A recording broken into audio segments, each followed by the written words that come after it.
Sveiki. Šiandien mano antram filmukė aš jums noriu papasakoti, kaip kūrenasi mano katilas. Šiuo metu aš kūrenu durpių acijom, tai yra pats pigiausias kūras Lietuvoje. Kadangi jis yra pats pigiausias, žinoma, jis yra ir pats prasčiausias. Štai kaip jos atrodo. Realiai durpių acijos tai yra paprasčiausiai nuo durpių briketų likusios duženos.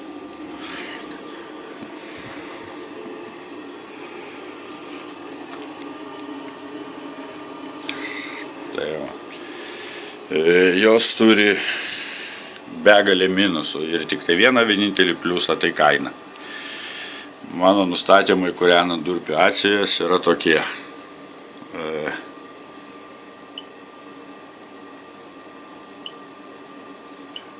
Kūro padavimo laikas yra 18 sekundžių.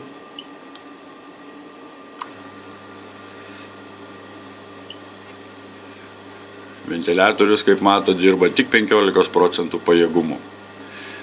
Grįžta į katilo vanduo 51 laipsnio temperatūroje, pas mane parašyta grindis, nes šitą daviklį aš panaudojau būtent tam, kad matyti vis laik grįžtamą temperatūrą. Šiuo metu sistema yra 57 laipsniai, užduoti 62. Durpės dega palyginti neblogai. Štai, manau, jūs galite puikiai matyti, kaip jos dega.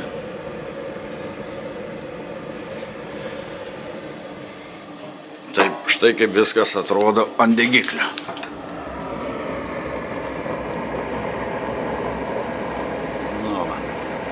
Degiklis visas apimtas liepsnos. Katilas pasiekęs maksimalų savo realiai naudingumą. Šamotas, kaip matote, beveik atrodo baltas, kaip gražiai įkaitęs.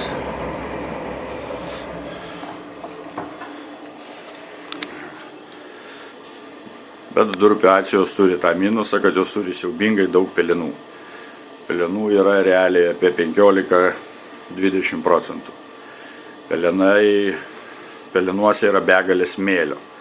Nes durpynuose kilus vėjui tikriausiai būna prinešta smėlio ir jisai nesudega. Kadangi durpėse yra daug smėlio, tai degiklėje esant aukštai temperatūrai smėlis lydosi ir, kaip nebūtų keista, durpė šlakuojasi, lyg būtų deginama anglis. Bet jeigu nori kūrenti pigiai, turi su to susitaikyti. Aš savo 200 kvadratinių metrų namą apšildau su 7 tonom durpių acijų per metus. Su 7 tonom. Tai tona 120 litrų, tai man namo šildymas žiemą kainuoja apie 800 litrų. Kas dar galite pasigirti tokiais rezultatais? Bandžiau kūrenti ir prasta anglimi. Taip vadinamas Lenkų mel. Arba anglies žemės. Nustatymuose, jeigu dabar durpėm yra 18 sekundžių padavimas, 60 sekundžių pauzė, tai anglim lygiai tas pats buvo 9 sekundės padavimas, 60 sekundžių tarpas.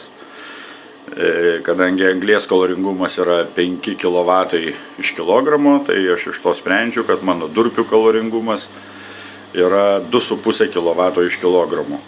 Tai nėra daug, bet pakanka. Žinoma, mano katilas tuo remiantis prarado 50% savo galingumą. Jeigu jis yra 12 kW, tai kūrenant durpėm nelabai išeina daugiau pasiekti kaip 13 kW. Bet katilui kūrenantis visą dieną, tos 13 kW, patikėkite, pilnai užtenka. Netgi per -20 šalčius, kadangi katilas negesta ir kūrenasi kaip bute visą parą, tai tikrai gyvenau puikiai šiltai. Dabar apie kūrenimo subtilybės. Yra 2 kūrenimo būdai.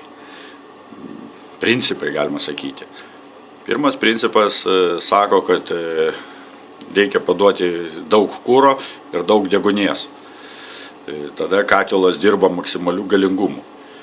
Bet tai turi lazda antrą galą. Kadangi yra greit labai paduodamos kuras ir daug deguonies, katilas įkaista labai greitai. Bet ką tai reiškia? kad dūmų temperatūra pasiekia 200 laipsnių ir daugiau. Tai mes realiai šildom kaminą, nes dideliu greičiu judėdamas oras pro šilumokaitį nespėja atšalti. Ir katilo nuodegumo koeficientas dėl to realiai nukenčia. Aš esu nustatęs labai ramius, galima sakyti, nustatymus, lengvus. Tai yra, katilas dirba palengva prie mažo galingumo. Kas gavosi, kad sistema įkaista sąlyginai lėtai ir katilas labai retai išsijungia.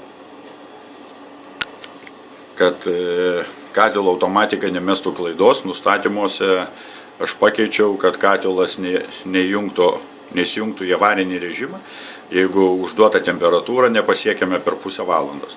Aš nustačiau 3 valandas, to man pilnai pakanka. Finale gavosi taip, jeigu pas kitus katilas dirba 30 sekundžių, o minutę stovi, tai pas mane katilas dirba ne mažiau kaip pusę valandos ir 5 minutės tik tai stovi. Aš šitaip taupau iki 30% kuro, bent man taip atrodo mano matavimai, ir dūmų temperatūra pas mane svyruoja tarp 135 ir 150 laipsnių. Dabar aš jums negaliu šito parodyti, nes dūmų temperatūros daviklis nepajungtas. Taigi, visiems rekomenduoju nesistengti per valandą laiko užkaitinti sistemoje turimus 500 litrų vandens, nes tai prie nieko gero nepriveda. Tai tiek, ką aš jums norėjau papasakoti. Tiesa, dabar išbandysiu šią žiemą kūrenti medžio granulės. Štai aš jau jų atsivežiau 500 kg. Kai pabandysiu, nufilmuosiu vėl video ir jums papasakosiu. Taip pat su paskaičiavimais, kaip tai skiriasi kainoje.